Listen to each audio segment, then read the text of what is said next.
heated debate over which method is best for training the deaf, their pioneering efforts were instrumental in changing the perception that the deaf were incapable of learning to one that the deaf can benefit and prosper from a formal education. In today's program, we will talk a little bit about deaf culture. Every group of people in the world who share a common language, values, beliefs, history, and social rules, by definition, has a culture. Deaf people share a common condition and process information differently than hearing people. Therefore, deaf people have a culture of their own, separate and unique from their hearing peers. We will share with you some aspects of deaf culture. One aspect I have noticed is that deaf people touch and hug each other more than American hearing people do. That is probably because sign language itself is a physical medium. Closeness and eye contact are vital for communication. Another aspect is that when deaf people get together, they will often talk and talk and talk, almost all night long. Is that right, Charlie? Oh, yes.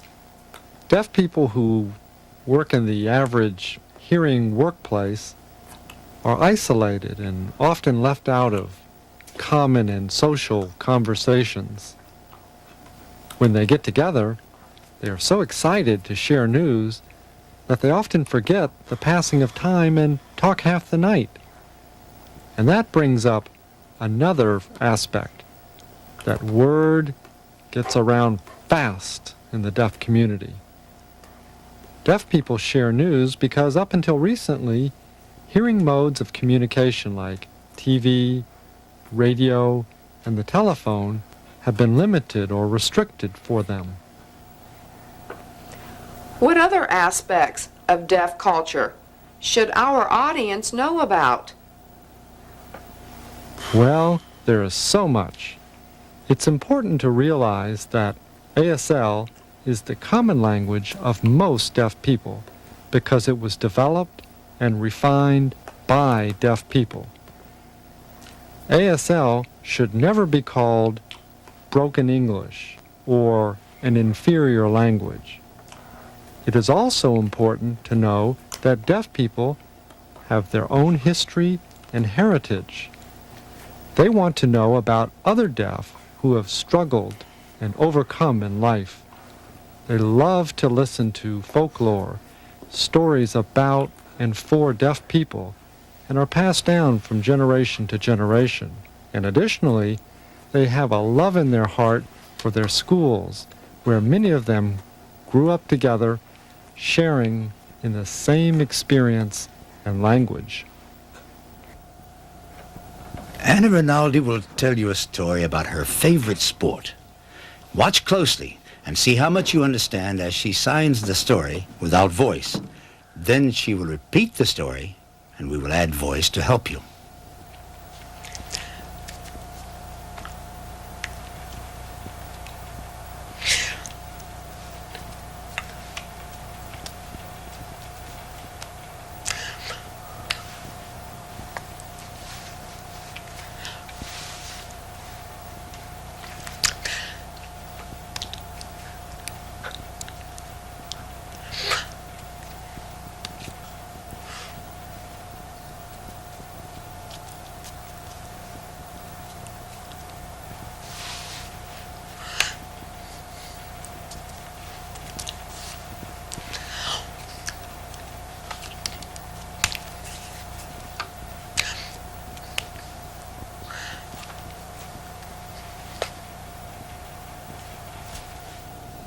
How much of the story did you understand?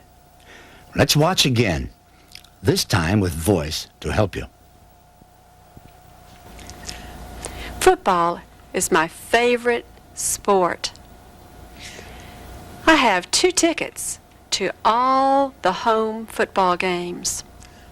My husband always goes with me. He enjoys football as much as I do. Last year, our seats happened to be in the hot sun. But this year, it's perfect. We have a roof to protect us from different kinds of weather. We enjoy watching the football games more than ever.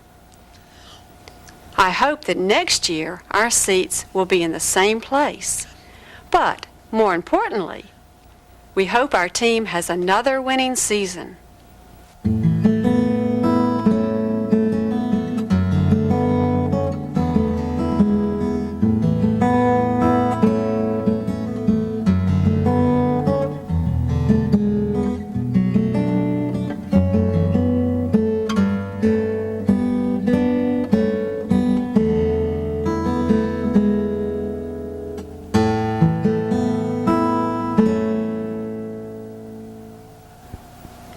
Well, that's our program on prefixes, suffixes, activity signs, miscellaneous classifiers, and deaf culture. You cannot learn a foreign language without learning about the culture of that group of people. The same is true with sign language. You cannot learn sign language and associate with deaf people without learning their culture and rules of behavior. What seems improper to you may not be improper to deaf people, and vice versa.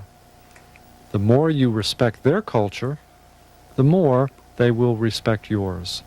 This program was designed to teach you specific vocabulary, techniques, and concepts to help you learn.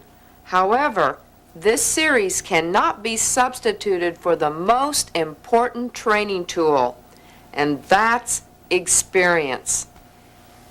Building relationships with deaf people is crucial to learning sign. You've worked hard so far. Keep it up. Linda and I have enjoyed being your hosts for this series. See you next time for On the Other Hand.